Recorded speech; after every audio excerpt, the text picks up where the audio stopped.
Today is the third day of the festival, and the first feature film of the day is set to premiere at 2:15 p.m. It is the US premiere of Crypto Shadows. Let's get cracking. Crypto Shadows is ultimately a film that focuses on a young woman living off-grid in a secluded rural area, currently trying to heal from some past trauma, but in the meantime, she's also a computer programmer working on the latest and greatest in terms of cryptocurrency.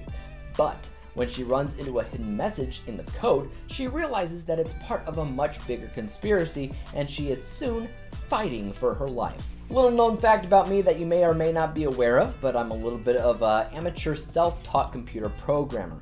I taught myself basics of HTML, but that's easy. I also taught myself PHP, SQL, and API languages, and even a little bit of JavaScript, but I do prefer PHP. Had this film focused on those type of things, I probably would have low-key loved it, even though everybody else watching would have been absolutely lost, which ironically is how I felt while watching the movie, because there was a lot of verbiage and technical jargon on cryptocurrency and how that works behind the scenes. And guys, I don't even really understand what cryptocurrency is. For whatever reason, I just never got around to understanding it, let alone how the programming works behind the scenes or the vocabulary associated with it, like predicting the hash rate percentage or whatever. What the heck is that? It doesn't even try to explain what that is to the audience, because the audience may be like me and not fully understand what cryptocurrency is or how it works. So it's a little bit like watching a foreign film without subtitles. I was hoping that because I have a personal fascination and hobby with programming languages that I would be pulled in. Because hey, lots of movies have programmers and coders and hackers alike, but there's not a lot that actually focus on what they're actually doing. They're usually referenced as the person in the chair or the person in the ear, and you can see them type away, but it's usually all BS. I would say that this is not fully BS, but it never really shows a close-up on the code either, which makes me think they didn't really know what they were talking about either. Let's all just say suspension of disbelief on the technical coding stuff for a second and skip ahead to the conspiracy part of the plot. I won't give away what that is, since that would be a little bit of a spoiler, but I will say it doesn't make a lot of sense. Now, whenever you're talking about a conspiracy, any given conspiracy, it usually has something to do with something the government is hiding. Same goes here. The main thing that this film is trying to convince you with is that whatever it is that they're hiding is hidden in plain sight in this code that most people can't read or understand anyway. So it's a good place to hide it, basically. Well, here's where I have a problem with that. Governments have their own infrastructures with their own form of networking, with their own firewalls specifically designed to keep hackers out. They would not be hiding things on a computer code that is publicly available.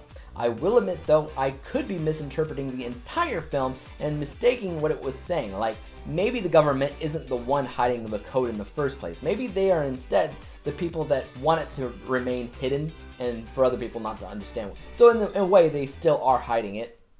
It's not super clear. So I will say that there is a possibility that I'm misinterpreting it, but if so, the film just didn't do the best job delivering that message.